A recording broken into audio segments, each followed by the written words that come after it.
So you want to get rid of that stubborn belly fat, right? That really dangerous visceral fat that's wrapped around your organs? Well, to do that, you've got to understand what's happening inside your gut. Because here's the secret that nobody really talks about. It's not just about calories. It's about a damaged gut. I mean, you're doing everything right, aren't you? You're watching what you eat, you're hitting the gym, but that fat, it just refuses to go anywhere. It's so frustrating. And today, we're going to get to the very root of why that might be happening. So what's this all about?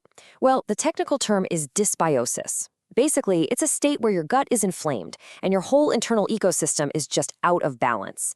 And when your gut is in that state, your body gets these constant signals to hold on to fat, especially that deep, dangerous visceral fat.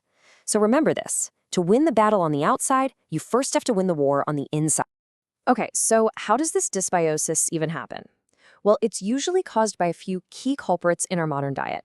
So let's pull back the curtain and meet the four main villains that are secretly wrecking your gut.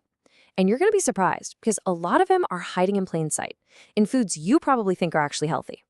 First up, we have the mucus shredder, emulsifiers. Seriously, next time you're in your kitchen, go open your fridge.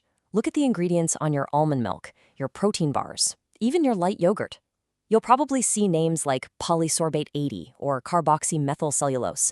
Now, don't worry, you don't have to memorize these crazy names. Just learn to spot them. They're put in there to give food a creamy texture and keep it from separating. But as you're about to see, they come with a pretty big hidden cost. Okay, so this is where it gets really interesting. I want you to think of your gut lining as having this amazing protective layer of mucus over it, kind of like a shield. Well, emulsifiers act like sandpaper to that shield. They thin it out.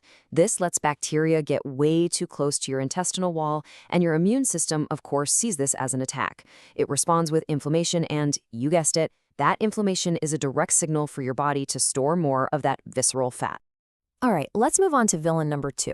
This is one we all know isn't exactly a health food, but most of us don't realize just how hard it hits the gut. I'm talking about alcohol, the intestinal dissolver. So your intestinal cells are held together really tightly by something called, well, tight junctions. The best way to picture this is like the grout between the tiles in your shower. And this is the perfect way to picture what's happening. Alcohol literally dissolves that grout, which loosens the junctions between your gut cells. This creates tiny gaps that allow toxins and bacteria to actually leak from your gut right into your bloodstream. This is what people call leaky gut. And of course, your immune system freaks out. It launches a massive inflammatory response all over your body, which is one of the strongest drivers of visceral fat storage. And here's the kicker. You don't have to be a heavy drinker for this to happen. Even just a few drinks a week can be enough to start this damaging process. Okay, villain number 3. This is a tricky one because so many of us reach for these thinking we're making a healthier choice. I'm talking about artificial sweeteners, the microbiota hijackers. These zero-calorie options might seem like a total free pass, right? But what they really do is mess with your gut bacteria in a way that can actually make your blood sugar harder to control. They pretty much starve out your good gut bacteria, which creates a space for the more problematic, inflammation-causing bacteria to just take over. So what's the alternative if you've got a sweet tooth? Don't worry, you have options. Instead of those artificial sweeteners, try swapping them for these.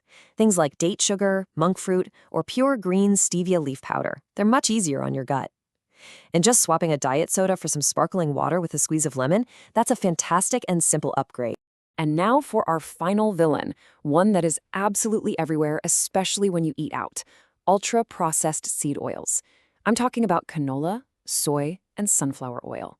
Now, the thing is, the problem isn't omega-6 fatty acids themselves. Your body actually needs them. The real issue is the insane, inflammatory imbalance they create in our modern diet.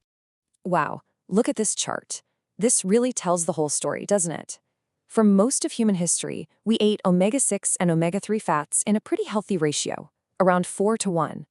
But today, thanks to all the processed foods and restaurant cooking, the modern diet is closer to 20-to-1.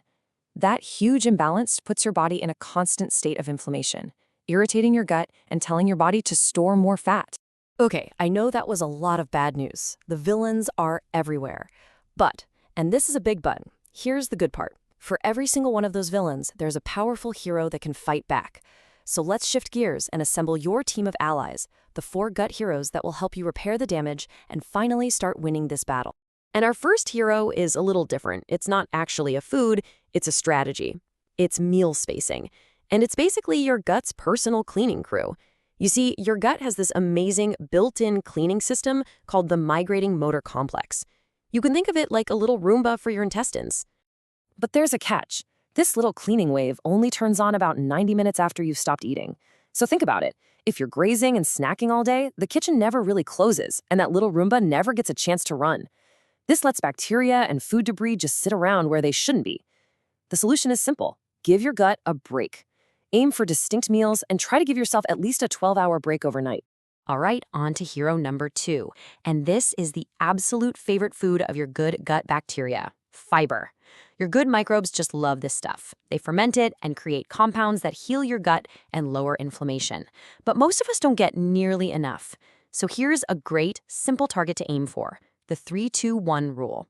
That's 3 cups of veggies, 2 pieces of fruit, and 1 serving of whole grains or legumes every single day. Okay, let's take it a step further with hero number 3, prebiotics.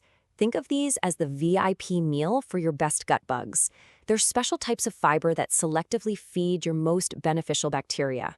So adding in things like garlic, onions, asparagus, and even cooked and cooled potatoes, which create something called resistant starch, can give your best allies the targeted fuel they need to really thrive. And our final hero is all about bringing in fresh troops. I'm talking about fermented foods. Things like plain yogurt, kefir, sauerkraut, and kimchi. They introduce new, live, beneficial bacteria directly into your gut. This is hands down one of the most powerful ways to increase the diversity of your microbiota, and that diversity is a key sign of a healthy, strong gut. So, we've met our villains, we've assembled our heroes, and I get it, this can feel like a ton of information. But the key here is not to try and change everything overnight. Instead, let's build a really simple, effective battle plan you can start using today without getting overwhelmed. This is your game plan. And look how simple it is. We're not trying to do everything at once. Just pick one villain to focus on reducing this week. Maybe that's swapping your diet soda for sparkling water. Then, pick one hero to add in. Maybe it's having some plain yogurt in the morning. The most important part is consistency. These small, steady changes, that's what leads to big, lasting results. So how do you know if this is actually working? Well, you don't need any fancy gadgets or apps. You just need to listen to your own body. First, try the bloating score.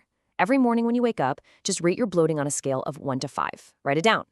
Over a few weeks, you should start to see that number go down. Second, the pants test. It's as simple as it sounds. Just pay attention how the waistband on your favorite pair of pants feels. Is it getting a little looser? These are the clearest signals your gut is healing. So it really all comes down to this one simple question. Right now, at this very moment, is your gut working with you or against you? By understanding these villains and heroes, you now have the power to turn your gut from your biggest enemy into your greatest ally in the fight for your health. The choice and the power is all yours.